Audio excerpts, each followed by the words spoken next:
Alrighty guys, welcome back indeed. Today we're going to be checking out the brand new Dragon Ruler Xyz monster because, well, one, they hyped it up, and the Dragon Rulers are widely known in the Yu-Gi-Oh community as a pretty broken archetype when they first came out, and it's because the extra deck is what made them so dang powerful.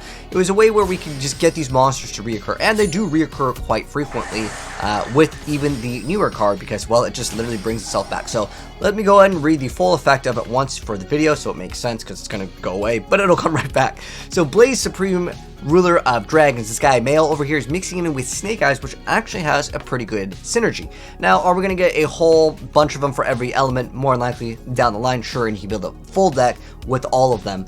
But just standing alone, they're still pretty dang good, especially the fire one because they work well in each little element. That was, I think, the original goal with the design of the cards, and then people decided, well, they're so good to just mash up all of them into one deck, right? But anyways, Blaze Supreme Ruler of Dragons has the effect where it requires 2 level 7s, because that's what it is, it's a rank 7, and it has a once per turn you detach a material from this card, then you get to destroy 1 card in your hand or field, and 1 card your opponent controls. So it's obviously good with a lot of the fire stuff, especially with the new Fire King stuff coming out. And then on top of that, you get to banish 2 dragon and or fire monsters from your hand or graveyard, and then special summon this card from the graveyard, but return to the extra deck when it leaves the field, so you can just bring back the card again and again. So that's how it basically reoccurs itself again and again. And because you're able to banish whatever fires you want, you can use other things like Pyrorex, you can actually use this other monster that is actually pretty important. It lets you actually target a banished fire monster and add it right back to your hand. You know what is also a fire? Ash Blossom.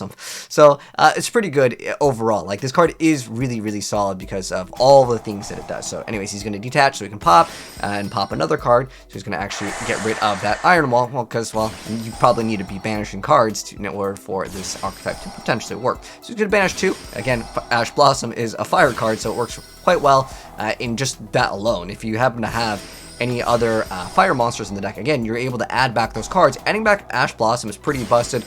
But Nibiru is here to say, I've had enough of your shenanigans. So unfortunately, Male loses out on his entire board. Now all he's got is a giant rock. So he's going to go ahead and place the Serpent Snake Thigh. He's going to go ahead and summon Blaster. And he goes ahead and tributes for Fenrir because he didn't want that token. Although he might have walked right into his trap card because he's got the Droplet over here.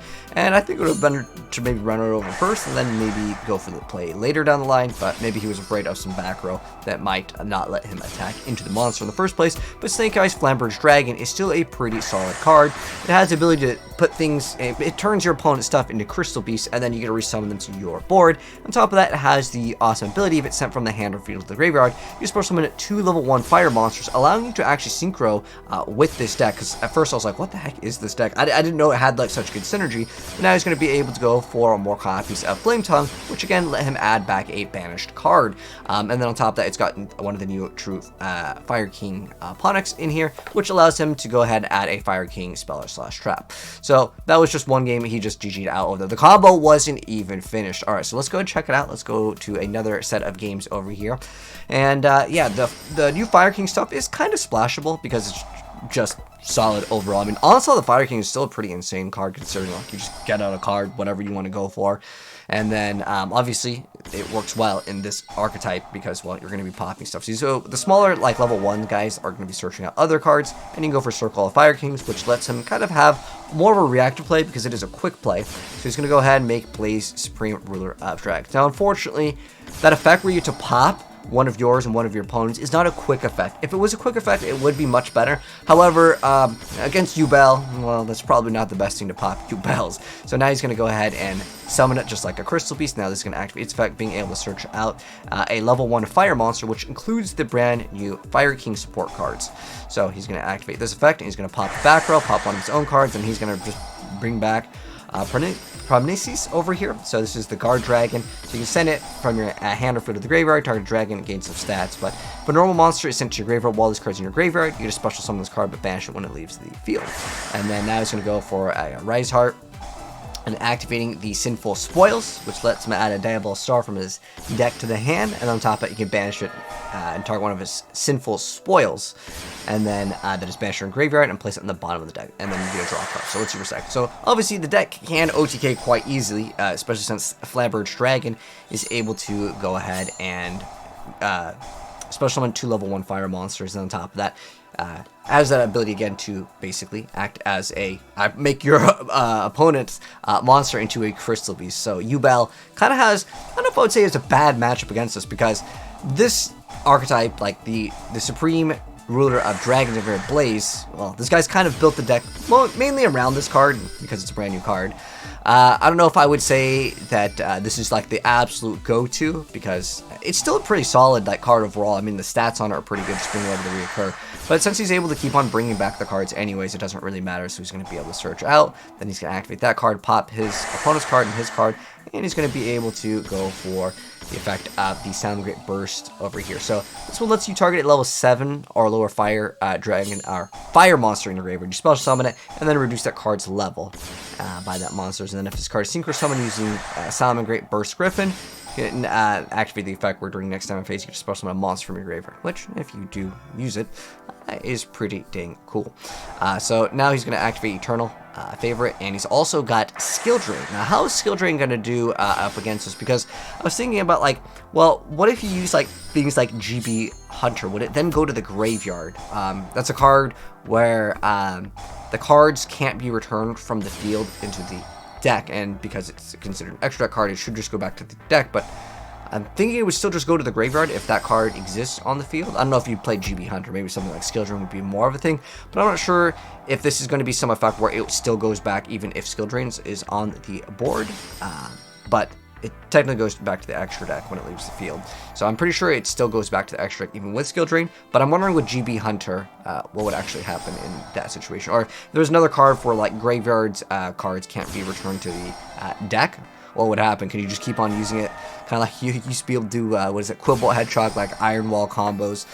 We just keep on bringing back the stuff. But nonetheless, you can only use this effect about once per turn anyways, where if it would return. But nonetheless, that's what Blaze does do. He always comes back with 2800, and his opponent actually made him take a lot of damage. But is it going to be enough to secure victory? Let's see if he's got enough damage. He goes for the Little Loose over here, but remember, the Spirit Yugioh is going to be coming back. So he's going to go to battle phase over here, and he's not going to go and attack. There is also this card over here, which does let him bounce. So maybe he's like, oh, okay, I don't want that to happen. We'll just go pass. And now he's going to go for the World Sea Dragon Zealantis. And now with the other effects, he's going to go ahead and bring out the Blaster. And I think this is going to secure him victory versus the Yugioh deck. And that's actually kind of a strange matchup, because I'm wondering, is Yugioh in the worst situation there? Because remember, Yugioh, obviously you want them to destroy your stuff. But since he has maybe the ability to bounce back or put him in the spell and trap zone, maybe it's like a okay / fair matchup.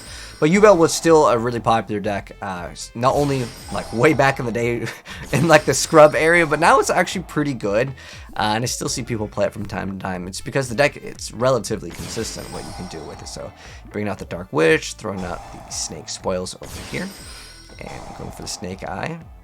Searching out some extra cards. He's going for the Snake Eye White Birch, just because it has an awesome ability where during your opponent's turn as a quick effect, you send this and another face-up card you control the graveyard, and you special summon that Snake Eye monster from your hand or deck, which, yeah, bringing out that big monster, pretty good effect. So he's also playing it, just kind of a really cool splashable card. Now he's going to go ahead and search out. I'm going to go for Rise Heart. I'm going to get rid of that Link Karibo. And then main phase 2, going to go for Circle of the Fire King, swapping in for another monster. Going to search out an additional card. Special summon. And now he's getting his additional card. Going for the summon. And going right into the Flamberge Dragon, activating its effect. And he's even got the True King Fire Onyx, which is one of the newer cards. Lets you add a Fire King card, which is great. Now he's going to go Link Rebo, go for SP Little Knight, and Skill Drain is then activated. Now he's going to go ahead and chain that, so he's going to activate that first, so he can still get rid of it, and there goes the Skill Drain. Now he's still got the Little Loose, the Robin, and he's going to activate Little Knight's effect. And now he's going to, unfortunately, get Ash Blossom over for no Sinfuls for him, but he's going to activate it anyways, a different one. Effect, and then Diabolic Dark Witch going to be activating its effect, but that's over there. Seed monster coming out, and we've got Sinful Spoils. Going to be able to search out an additional card. Link Karibo going to be swapping, going into another card over here. Now he's going to go for a Boral Code, and he's going to be able to activate something to get rid of that. And now we have Little Knight coming right back. And now he's going to go make the Boral Sword Dragon. Now, this is getting pretty interesting. I actually haven't seen this full matchup, so it's kind of hard to commentate because things are going so dang fast. But Boral Sword going to be activating its effects. It looks like this might be the big push. Usually when Boral Sword comes out, it's GG's. Going for the Nightingale over there. He's going to be able to get that effect and go into a Resettle Starling. Okay, well, this deck looks way cooler now. The first set of like plays, I was like, okay, he's just making that card like turboing out. But now he's getting out all these little loose. There's also all these like level 1s, and it's getting very interesting. And he's going to have the simple spoils, and he's going to go attack over all the monsters. And he's going to go for Downward, and then going for Zeus. Oh, okay, just in case anything else happens, he's got Bonfire. He's going to go activate Nightingale, and he's going to bring out the Snake-Eyed Orc. Getting an additional card. Searching out another one. He's going to go for Birch and go right into the boss monster. Okay, now he's going to activate the effect, putting that card as a Crystal Beast. And he's going for the Link Karibo, attacking over. He's going to activate Zeus's effect and reattach. Okay, so he's got 3,500 life points. I actually don't know who wins in this one. Alright, now he's going to activate... Oh, he snatched Stealing. He's going to be able to come back. Alright, he's going to search... Special summon the Junk Synchron. Looks like he's banishing some cards. Recycle, draw a card.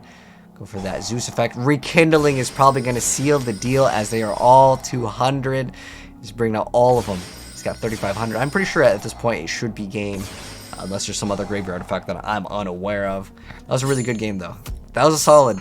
Mail, you made the deck look so much cooler, because at first I was like, okay, maybe it's just like... Sometimes I do the same thing, though. I, like, look at a brand new card and build my whole deck around it, and I'm like, yeah, I'll just make it for, like, the YouTube content, because that's the whole goal. Sometimes some archetypes, they're released too early, and you can't build a whole deck around it. But that one Dragon Ruler, like, I just didn't expect that to come out. Like, this is a really awesome deck over here, Mail. Big shout outs to him for his deck. And here is the deck profile. Let me know, guys, what you think of the brand new Dragon Ruler. Obviously, now with that, a lot more people are interested in maybe playing some like rank 7 decks, because the effect is pretty dang good. You can even play it in Fire Kings. I'm sure lots of different decks will run this because of the awesome ability to go ahead and have that effect where you're able to just pop one on each. And if you are playing an archetype where you get the benefit, I mean, heck, it's just destroying one card in your hand. You could make this in Dinosaurs. And on top of that, like the usage of this card over here, because it's just 2 fires, right? And on top of that, it makes it so your face-up spell and traps you control can't be destroyed, which could include the Fire King field spell, which is kind of helpful for the archetype. And on top of that, being able to have this ability to just re-add back Ash Blossom will always put you at an advantage at the end of the day. But I'll mouse over them just in case any of you guys want to build it on other platforms, because I'll always include the one-click download via the Discord. Anyways, thanks for tuning in, guys. If you guys enjoyed the video, drop a like on it. If you're new here, subscribe, turn the bell if you want to see more cool Yu-Gi-Oh replays like the one you guys just saw. Big shout out to Mail. It's an awesome deck.